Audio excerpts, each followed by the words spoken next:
Hello, dear humanity. Welcome to Season 3 of Human Thesaurus. Human Thesaurus is an engaging podcast where I invite a diverse range of friends and acquaintances to have a conversation with me, your host, Wishrokio Peacock. Each episode takes you on a wild ride through personal journeys, profound experiences, relatable rants, hilarious moments, and insightful opinions within different industries. With a focus on individuals who are defined by multiple words synonymous with who they are, my podcast explores various perspectives and personalities resembling words with several meanings. Through these conversations, you are invited to eavesdrop and enjoy a captivating exploration of the human experience. While you're at it, you can rate and subscribe, and you can check out my show notes at humanthesaurus.co.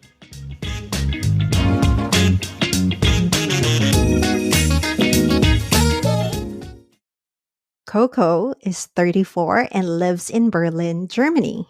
She spent the last decade of her life living in Australia and Europe while working in tech with some amazing people and playing dance music at parties and festivals. She loves spending time with nature, dancing, belly laughs, I know that for sure, food, traveling, and sleeping in, but also being active and trying new things.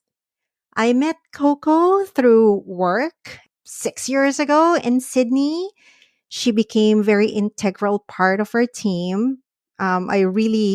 She never ceased to amaze me because she's such a multi-talented person.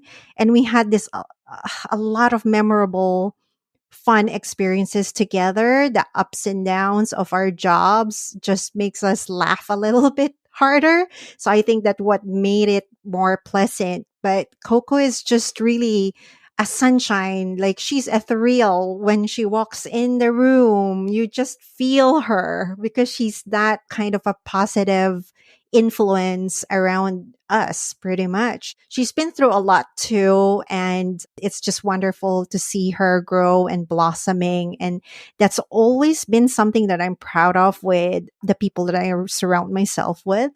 And Coco is one of those amazing people around me that I'm grateful to know. So my synonyms for Coco are summer as a noun, vibing as a verb, and spirited as an adjective. Within this conversation, you'll understand why I describe her as such. So here she is, Coco Poniversky. Your Oh, turn. Wish. What an intro. Thank you so much. Wow, what an introduction. I don't know what to say. Well, actually, I do know what to say. Hey, my name is Coco. Same as the words forest as a noun, dancing as a verb, and cheeky as an adjective. I like the word fabulous, and I dislike the word normal.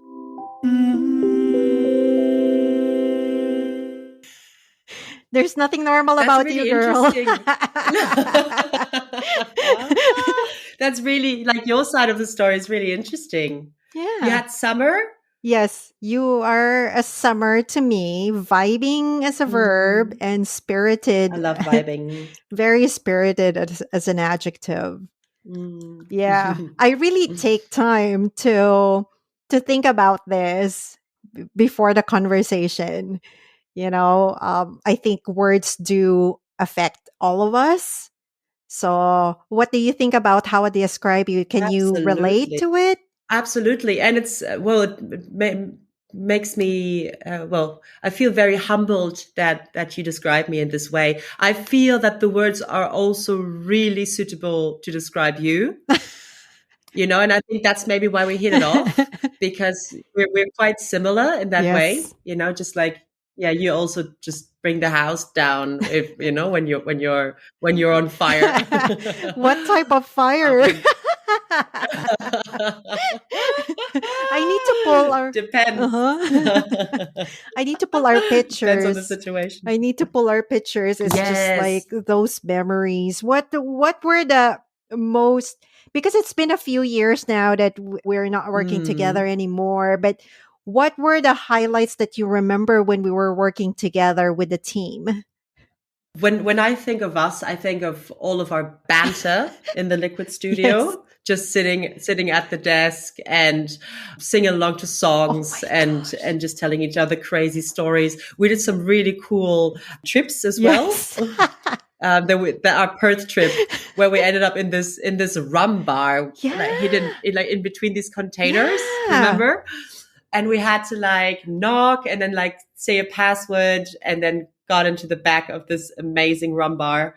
And then we were just like drinking rum and smoking cigars. Yeah, that was What a work trip. yeah, it's such an amazing work trip. And I remember we were doing some troubleshooting with syncing the videos, and then yeah, right. And then late at Yes. night, and then we went out to the rum bar after. Wait, before that, we went to this like basement portion where there are moonshine paired with beers, Yes. right? Yes. And we had a good meal there as Yeah, well. yeah, Oh, it was the best team. right. It didn't feel like work. We were on fire. That's what I meant with fire. We were on fire. We were, yeah, yeah. That was really really Miss those fun. times. So from then, Yeah. while catching up with you right now, because we haven't actually spoken in a while. So, how do you see yourself grow from that time, from the Accenture Liquid Studio periods of your life versus now? Like, what did you see Mm, evolve in you? What did you observe about yourself? mm. Well, in a professional sense, definitely. I stepped more into senior management position and assumed more responsibility and growing teams and presence and products. I really enjoy what I Mm. do. So it's still tech marketing, but well, where I ended up now is it's tech to battle climate change. Yes. In it's very particular niche as well. It's agriculture, and yeah, I love where I am now. I'm Mm. still working with a big portion of the Liquid Studio team, which you know, Yes. which you helped assemble. And it's so nice. It's just such an inspired group of Yes. people. But I think also there was just so much change that happened from a personal perspective. Mm. I was 27, I think, when we worked together. Yeah. And then everything just changed at around 28, 29. Yeah, 28, my life really started Yeah. changing. And I was got out of one relationship with a partner, got into another, Mm. decided to quit my job Mm. at the Liquid Studio, moved to Berlin. I am from Germany originally, but I left Germany when I was 18 Yeah. to move to London before I then came to Australia. So I kind of came back. I was craving to come back Mm. and set up my new life Mhm. here. But then when the pandemic Yeah. hit, that there was another romance waiting there for the same guy. Yeah. So I went back to Australia, you know. I just felt like back and forth, and there was so much yeah, turmoil kind of, but it was also good, you know. Mm. I was just letting my spirit kind of lead me, Yes. even maybe if I thought like, oh, maybe shouldn't have gone back to Australia. But then I mean, that relationship didn't work out. I'm married now, by the way. Woohoo! Yeah.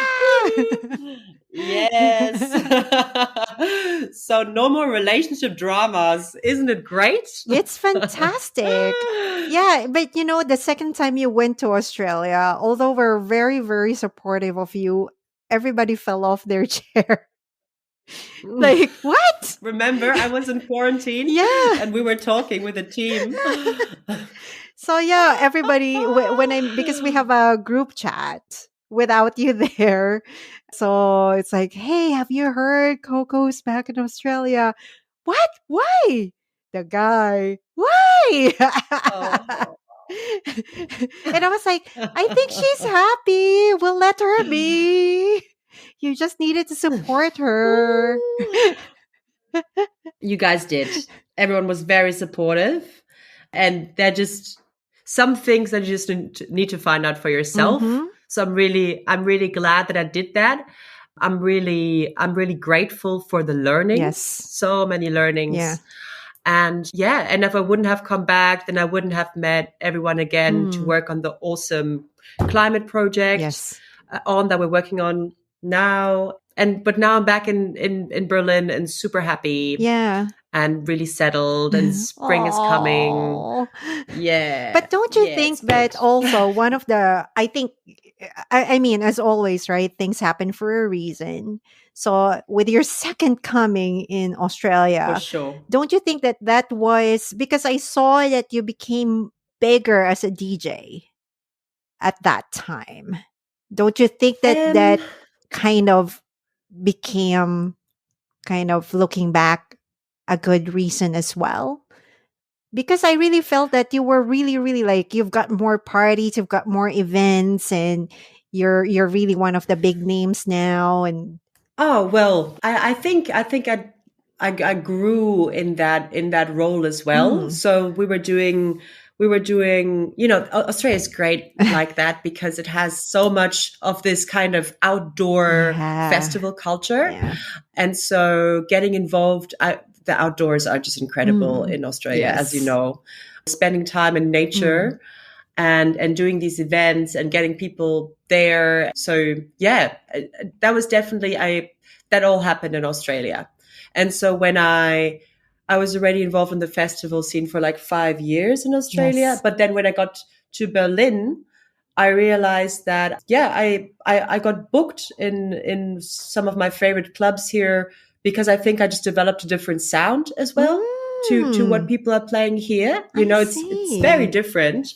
Yeah, it's just a totally different vibe. This bush festival vibe yeah, is just way more just the grooves, the sounds, it's just very different to what people listen to here mm, in Berlin. So yeah, but then spending 2 years here and then coming back for round two in Australia, yeah, I brought more of the Berlin sound back, and that right, then seemed to resonate with people.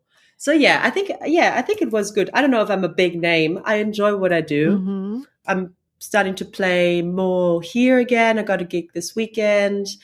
And then the 2 weekends after that, I'm playing in Mallorca Oh the my weekend. gosh, Yeah, the weekend following this one. So I'm looking forward to that. It's like a music oh, convention thing. that's so So cool. that's the fun thing, that you just like you get to combine music with travel. But Yes. I wouldn't say that I'm like a big name. I mean, there's some really big names out there.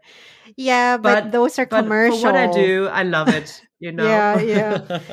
Tell me first, how did you, Yeah. because yeah, I mean, getting to know you when I met you, it's like, oh, she's this, she's this. Oh, yeah, wait, she's also a DJ, you know? Like how did you come about f- finding vinyls and loving it this way and becoming a DJ in the end? How did you Mm, start? I started, well, growing up in Germany, dance music was everywhere. And it was the just the coolest thing to do. And so I have an older brother. He's 2 years older than me. Mhm. So I think we got our turntables when he was 14 and I was 12. Mm.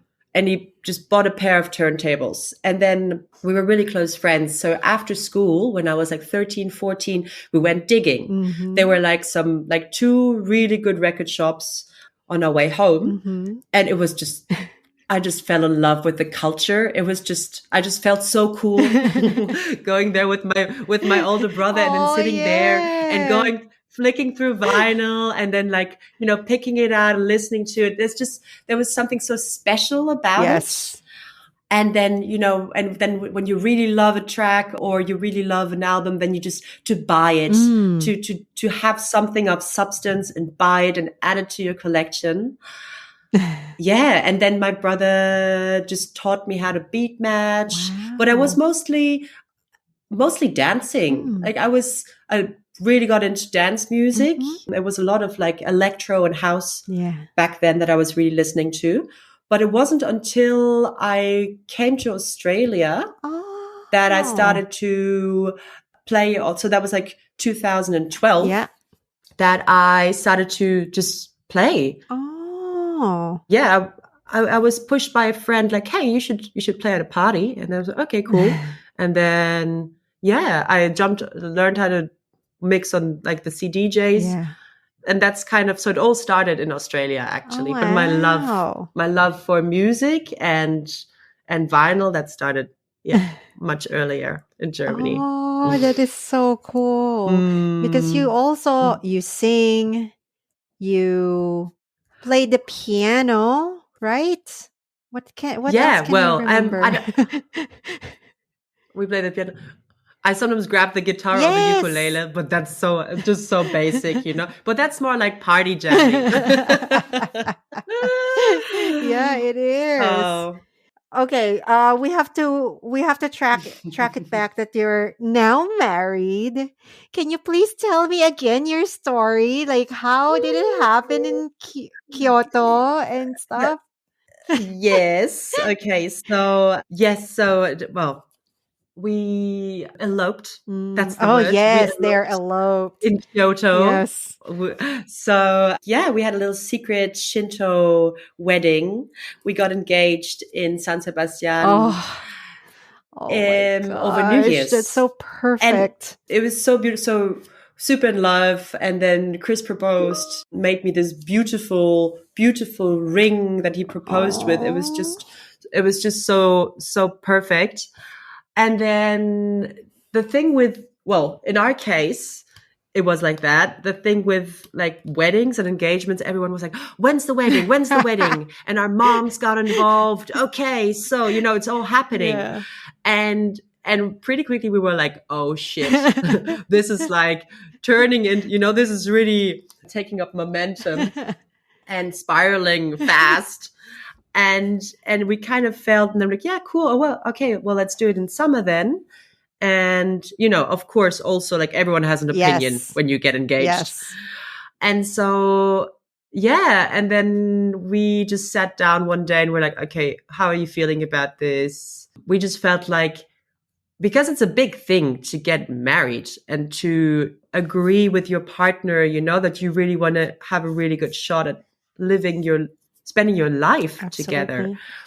And so we kind of felt like that moment when you make the promise to each other and when you really, you know, manifest that joint future Mm. together, we felt like with all these eyes on us and everyone involved, that kind of the magic would be taken away from it a little Yeah, bit. I get it. Yeah. And it's more of a show than this deep. Yeah, I would say that we're both quite spiritual people. Mm. And so, well, we just wanted something more intimate, just the Yeah. two of Yeah. us. And it was Chris that actually, because we were planning this trip to Japan, and he came up with it. And he's like, you know what? How about we get married in Japan, just the two of us? Oh. Yeah, we did that then. And we got in touch with a wedding organizer in Kyoto. They were super sweet. Mm. They found this gorgeous small Shinto shrine for Yes. us in Kyoto that was like all tucked away, Yeah. close to a Oh. forest. That wasn't, you know, these shrines get so Yeah, packed. some Like of in them Japan, really. you know, it's just like mass tourism, Mhm. so many people. Yeah. So we were first thinking of doing it in Tokyo, but then it's like, it's just so many people. Yeah. So you don't have the magic that, you know, that it kind of You gets want taken it away from very you a little bit. intimate and private in a way, right? Yeah. And it was perfect. It was Oh. perfect. It was peak cherry blossom. So we had Oh this my gosh. Shinto priest and he Yes. really took his time. It was all in Japanese, but we had like an interpreter there and she was like trying Cute. to explain. Yes. It was an intense, like the ceremony in itself is really interesting because Mhm. it's a sake ceremony. So you have Oh. 3 different sake cups that you drink out Yeah. of and you share the cup. Mhm. And then you do an offering as well to the shrine. Mm. Yeah, there are different stages that you go through. Yeah, it was really beautiful. At the end, when we kind of turned around to walk away from the shrine, we discovered like 3 elderly Japanese people Yeah. just sitting on the side Oh. that were our only wedding guests. They witnessed the whole thing. Oh. and we're clapping. Oh, this is so cute. It was so Oh cute. my gosh. But this Yeah. is so you. This is so you to do. And I'm glad that you found Chris who could equal the vibe with you. Mm, Yeah. yeah, Wow. me too. We both, yeah, we're so aligned. How do you think? Yeah, I'm happy. Oh, that's good. That's the very important thing. So, how do you think that now eloping, being married, changes you so far? Well, it just happened. I just feel really, I don't know, I feel like since we married, you actually said something similar to me, that you feel like you and Luke are better at being married than being in a relationship, Yeah. like being a Yeah. couple, you know? Yes. And I feel it's so chill. We're so in our, we love calling each other like husband and wife. Yes. And it's so much fun. We're just really excited about the future Mm. and having a family. Yes. Yeah, it's so, it's comfort. It's, in a way, it's also, I guess, comforting, Mm. Mm. that you're kind of, yeah, you're building a future together. Yes. Yeah, I guess, and I think that's different from, from person to person. Yeah. Like in Berlin, it's not that common to marry anymore, actually, like Really? amongst our friends. Yeah, yeah, Oh. it's I mean, it is quite traditional what we're doing, but Mm. counterculture is big in Berlin. Yeah, there's just so many couples that are not married. And I guess there's, the thing is, in Germany, you actually get tax discounts when you're married. So one of our, Ah. yeah. So one of our jokes is, like, not do you want to marry me, but do you want to save taxes with me? Yeah, because I was about to ask, it's like, are there any advantage of being married there? Mm. Yeah, yeah, yeah.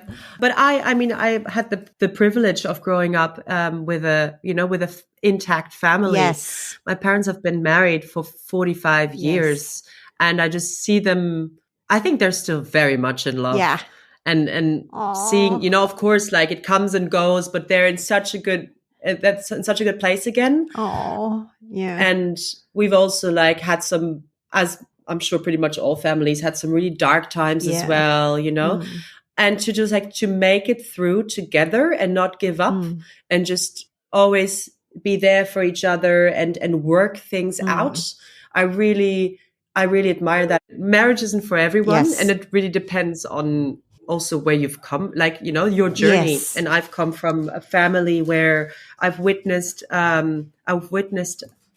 marriage, Yeah. a really intense marriage, and a long marriage that's still going on and still developing. Mm.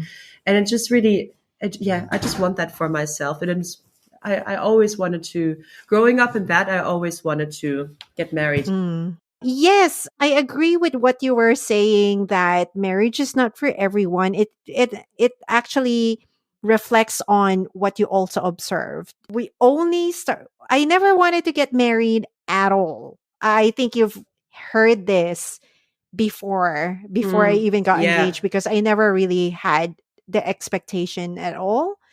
But at the beginning of a relationship, Luke and I kind of agreed when we first week that we were dating that if it lasts and we're okay not being married, but we're only gonna get married if we plan to have children. Because I mean we're very liberal people, but when it comes to this, we're a little bit conservative because of also what both witnessed with our parents. Like he's got a intact Mm, family. I've got an intact family. I've seen my parents through ups and downs, and my in-laws are friggin' mm, solid. Like I admire them so much, how much respect and love is there in that family. So amazing. at some point, sometimes we think that our mind is set to something. Like for me, not having children, I don't want kids. I mean, I love kids, but not on my own. Like I don't want kids. I don't need necessarily to be married. And then at some point, something just evolved in my life. And not there's not even one event, right? Like near death experience. It's not. It just evolved into Mm. one day. It bothered me. And I went to Luke and I said, I want to try with you. I want to have kids. And then he was shocked because he kind of said that he's kind of ready as well. And then I said, I don't want. I don't want. I can't see myself pregnant. And then, yeah, and then he Mm. was surprised. And then we started talking about marriage. So he goes, we should get married then because we had an agreement, right? Because that's out of love and respect for both our parents, that it's a tribute. So we wanted our kids to be inside a marriage. Mm. Again, Totally. it's different strokes, different folks. So after 10 and a half years, we got married, but we didn't even realize that we're going to end here. But that's what's beautiful about our lives, right? Like, have you ever expected that you will get married at this point in your life? Not in a million years.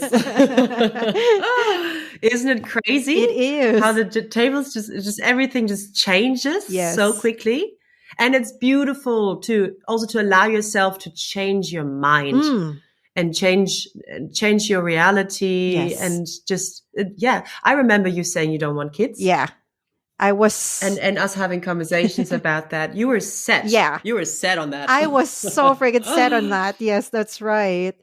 But yeah, it's shocking to me even. Like it's shocking in a good way because it's a wonderful thing to realize that you can also amaze yourself. We keep on telling other people, you're amazing. You're a cheerleader to other people. You're amazing. You're wonderful. I'm so proud of you. You can also tell that to yourself. And I'm at that point now. I mean, I always have self love, but I think it got a little bit stronger and stronger by the minute as I get older. So I was just like, I respect myself for, yeah, being able to change my mind and not having an ego about it. Like, hey, oh, this is what life is Mm. supposed to be. We have plans, we have goals. That's a motivation, but not necessarily like a straight line, right? I mean, you and I, there's never a straight line. I was just brainstorming like what is the one straight line in my life? It would have to be changed. Right? Oh, yes. Actually, that's a good Mm. quote. That is fantastic. Totally. Yeah. And what you said about ego, I think so too. That your ego can really prevent change from happening, Mm, or really sticking to what you believed in the past and what you said in the past. Like, no, I'm putting my foot down. This is the decision has been made. mm, Allowing yourself to undo decisions, allowing yourself to go back and say, okay, I was a different person back then. mm. And actually now seeing things from a different perspective, I think otherwise. I think it's so beautiful. It's one of these beautiful human things, Yeah. to just allow change to happen and say, you know what, actually, yeah, Yeah. now, yes. Yeah. It does the Mm. humility in that, the humility and grace. Mm. I always have this subject recently, especially with my brother. It's always that humility and grace that, a lot of people kind of were disappointing because you're like, what's wrong with them? What's wrong with them? And then you're like, there's no humility and grace that you see around you. And then you're like, no, I'm not going to be around that because, yeah, I mean, that's what we're Mm. earning coming out of the non-linear lives that we have, that it's either you're gonna become very cynical, or you're gonna have that humility and grace that you can also imbibe for yourself and to other people, especially to your husband, to your partner. It's beautiful. Absolutely. Yeah. That's such a good observation. Yeah, it can with the vibrant lives that I want to say we've led, because I feel like we're both really really settled right now, chilling in our respective lounges and Yeah. just chatting. I feel like the vibrant lives we've had. I no, we're just We're pausing. still I think there's a lot alcoholics, of I think. vibrant chaos, that for sure. And I think there's still a lot of vibrant chaos ahead of us, for Yes, sure. yes. But looking back, like I think so too. Just all that just throwing yourself into the unknown and just going with it and Mm, trying things and failing, all that, and yeah, and growing also so quickly. If you integrate it properly, then it can really give you this humility and this perspective where you also like take a step back mm. in the things you say, and you're more conscious about how you interact with people, Yeah. because you just know that there's so much you don't know, Yeah. and that there's a million ways to interpret a situation. And I know for myself, I've fallen on my mouth so many times in my life, saying things like, "Oh my god, I can't believe I said that." That now I'm just way more reserved. Also with like jumping to conclusions, Ah, yes. two things like it's definitely like that then. That's right. Jumping to Oh, conclusions.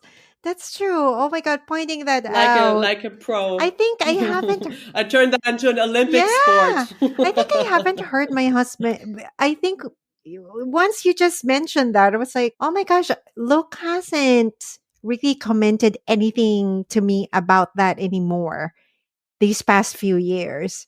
Because before he's like, don't jump into conclusions. It's like, why are you so ahead of everything? Relax. Like now he says that to me not as often anymore. It's just I just roll my eyes. It's Nice. like, okay, whatever. Like, okay, not my problem. Yeah. Or at least to not verbalize it. Mm. There's still a lot going on in my head. A friend of mine, he's from Iran. We were living together in Melbourne in my last couple of months in Australia. Mhm. And he shared the statistic with me that something like, of all the things you worry about, only like 2 or 3%, I have to dig it out, like a minuscule percent, are actually like reality or would ever become true, Yeah. that there's a chance that yes, this will actually happen. So it's like it's pretty much all in your head. Yeah. And the majority of all of your worries it will just never come true. Yes. But still you spend most of your time, or I had periods, and there's still have I periods where I used just to, spent yeah. majority of my time like worrying, like, oh my god, I've spent Mm. like 5 hours worrying about things that will never happen. Yes. Yes. It's It's crazy. overthinking. I think that's one of the things that for me, being semi-retired, helped me to step back and really not overthink anymore. And then I worry less. I worry less. But I know that a part of me that worries, it's really more of just being relentless. Like I needed to do something. I needed to do this. I wanted to do that. I've got an idea here. I needed to explore this. Like I don't want to stop, because if I wanted to really die really super duper old, I needed the brain to function so it wouldn't stop. So that's why. But yeah, I worry less, Hmm. really, and it's good for your skin. Ah, Yeah. how did you manage to worry less? I worry like it's not at its peak right now, and I try to Mhm. meditate. So I had a pretty good meditation practice Oh, happening like good. over a year ago now, Oh, but then it really? just kind of fizzled out. Mm. And I'm trying to get back into it, Yeah. and that helped me still my mind. Yeah. Do you have a hot tip for me? Hot. I think because we evolve, right, as people, our perspectives, etc., our attitude as well would keep on evolving. So I think at some point I just accepted that my mind can't be quiet, because I can't meditate as in the literal sense of meditation. So it's really more of, okay, this is how I am. I'm going to accept it. How am I going to make peace with my very noisy mind? And then you have to just separate, right? What are you worrying about? Okay. Now that you have a partner, you can voice it out and then see where you land, what's logical. And then I just have to have an outlet. So as soon as I stopped working in the corporate world or startups, I needed an outlet. So I went back to my creative portion of my life. So I published a book, I'm doing this podcast, I Yes. keep on writing, I read books, I have a big imagination, so I keep on like writing them down, whatever sticks as a business, whatever. So it's you have to find an outlet, number one, to accept things, number two is to dump things that are not really necessary in your life.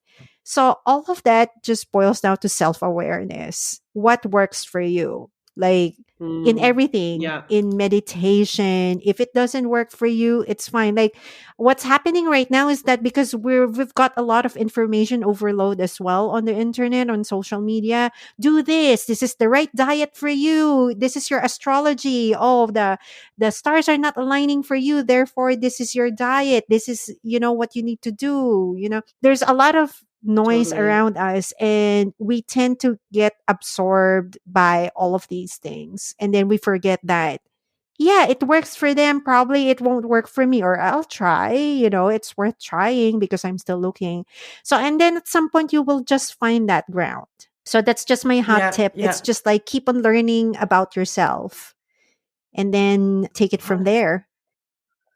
What you said, the just the knowledge and the awareness that you are not your mind.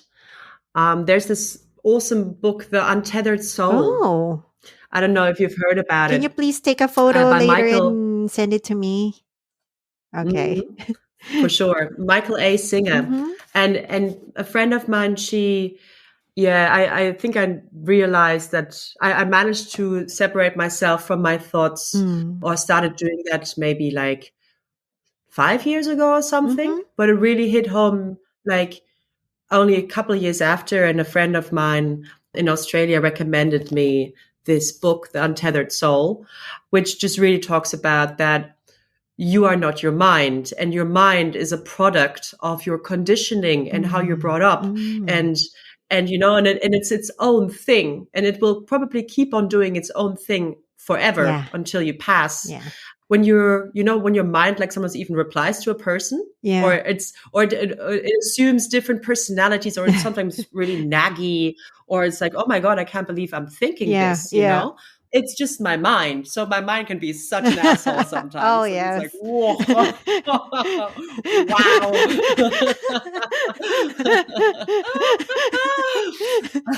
And one of the exercises in this book is also like, just imagine your mind, and like it's your naggy asshole housemate, just like sitting on the couch and just nagging and super opinionated about Yeah. anything that's happening in your Very life, judgy. and how it can, and how it's so judgy. And how it can like totally manipulate your happiness, Yeah. if you take it seriously. Yeah. And that it's a choice as well to say, okay, you're crazy. And that's beautiful. Like as soon as you can like isolate it, then you're like, okay, that's definitely not me, then it's my mind. Mm. But I know that what my mind is doing, is its own thing, but it doesn't mean that I need to take that advice. It's not me. Yeah. I'm not crazy. My mind is Yes. crazy. It's a thought, it's a thought. Yeah, that's right. Yeah, yeah. That's right. It's just really Mm, that, like trying to find your it's peace, and you can't really get them externally most of the time. It's really more of, okay, so like for me, I think since the pandemic, I started kind of culling a lot of people around me. I mm. started just Like focusing. literally. No, I'm not a serial killer. Serial killer in my mind. Yeah, it's really like, okay, I wanted to provide the energy that I have to the people that I care about.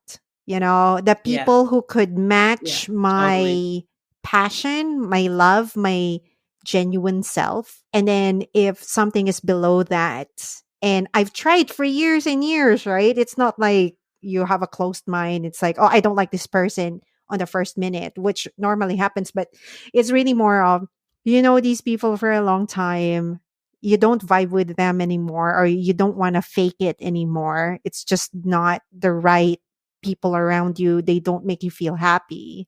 So you Marie Kondo. your relationships. So yeah, and then yeah, I'm just really focusing my energy on the people that I really care about. So I have quality time. I provide my time for them, and it's the right thing, and then it feeds your soul back because you're doing the right thing to the Mm, people you care about. And then you don't go home and then just chat to your best friend or to your partner. It's like, oh my God, that's full of drama. Why did I go out with them? And it's so negative. It's like, I don't need that anymore. totally. Yeah, totally. That's so good that you did that. I'm in the process Mm, of doing something like that as well, and just kind of letting those relationships that were kind of just upheld for no real reason, yeah. no real deep love or Yeah. connection, I'm just letting them fizzle Yeah. out, and it's so It freeing is. to not have to put energy into that anymore. Yeah. So Mm. having all of these realization for you, right? How do you see yourself as Coco in Berlin versus Coco in Australia? Ooh, good question. Well, I think firstly, when I came back to Australia again, I came, it was like COVID. I came back for a relationship. Mm, So I actually wanted to, I didn't want to leave Berlin, but I wanted to make that relationship yeah. work, right? So it was already like, I wasn't fully happy with where I was location wise. Mm, Berlin just has way more ways that I can integrate with the society here. It's so loud, it's mm. so opinionated.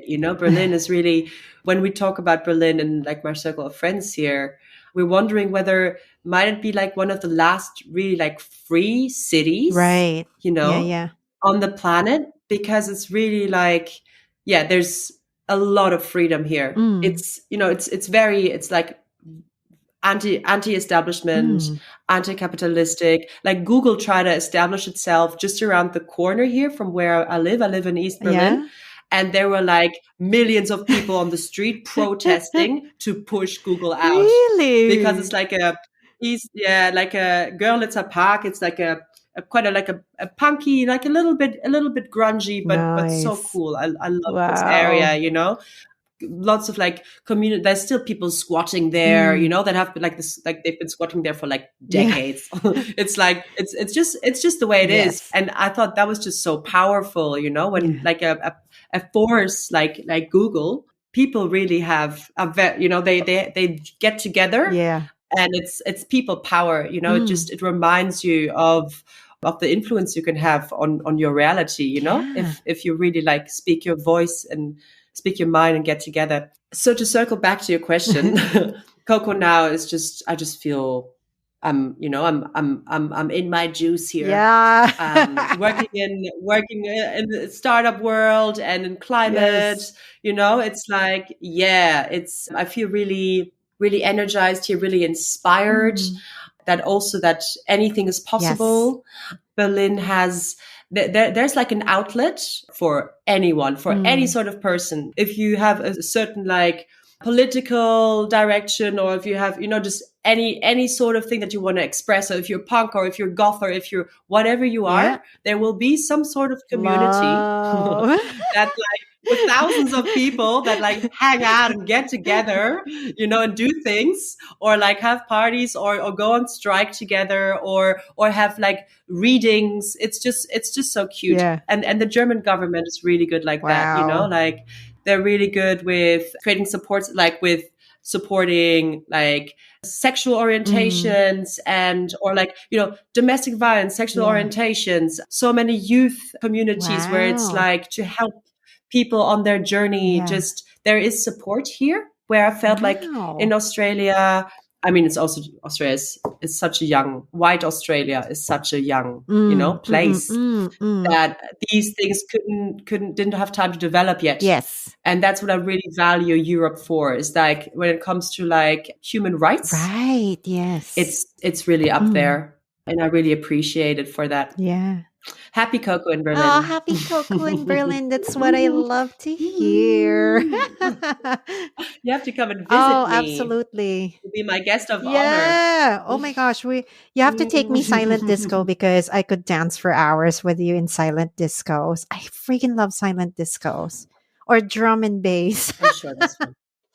No, Like Old They'll be school both of drum that. and bass. Yeah. Yeah. Yeah, that's all sorts of musical experiences here. Yeah, love it.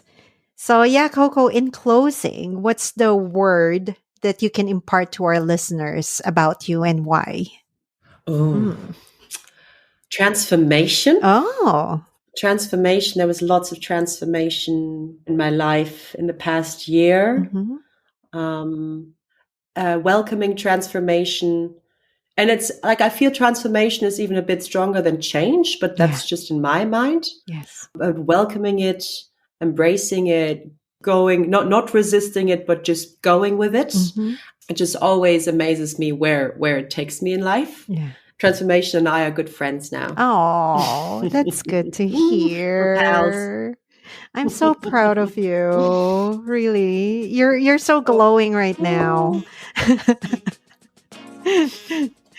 Yes. Oh, thank you so much. I'm sure that I'm like chaos is never far away, Yeah. and change is constant. So Hmm. yeah, but I feel like at least in moments of peace, that there's just at least time to like recharge your Hmm. batteries and kind of just like stabilize yourself a little bit to then jump into the next crazy cycle Yes. and be a bit more prepared for it. Exactly. And just also remember that you already have a partner in life. And that's also going to help you. Life is never perfect. There will be ups and downs, especially we've got hormones to battle with to begin with. We Oh have yes. hormones too. As we get older, it gets crazier, trust me. I'm older than Oh my you. god. But you have a partner in life and you're going towards the right direction in loving yourself more, having more peace. And you're going to bring that to any chaos and you're going to come out of it stronger and stronger. Really, no matter what. So that's what you can take from there. That's beautiful. Oh, thank you. So I yeah. hope so. So thank you so much for hanging out with me. It's nice catching up with you Thank you again. so much.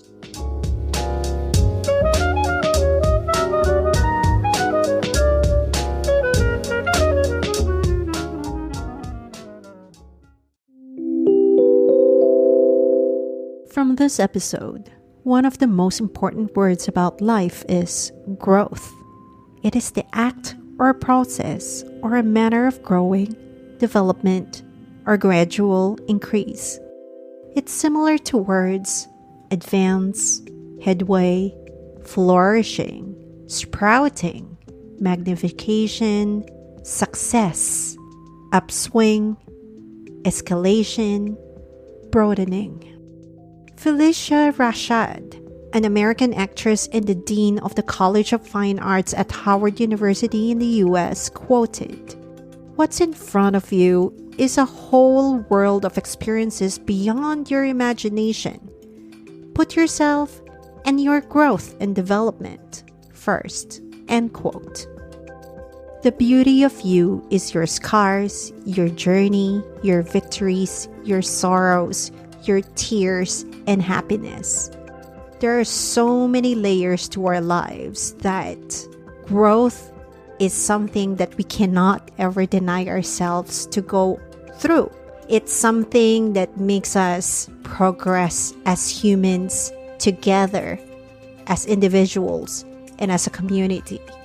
It is something that we have to award ourselves, granting ourselves that capacity to move on and evolve as a person with substance and context that makes sense for us to live our lives for the better.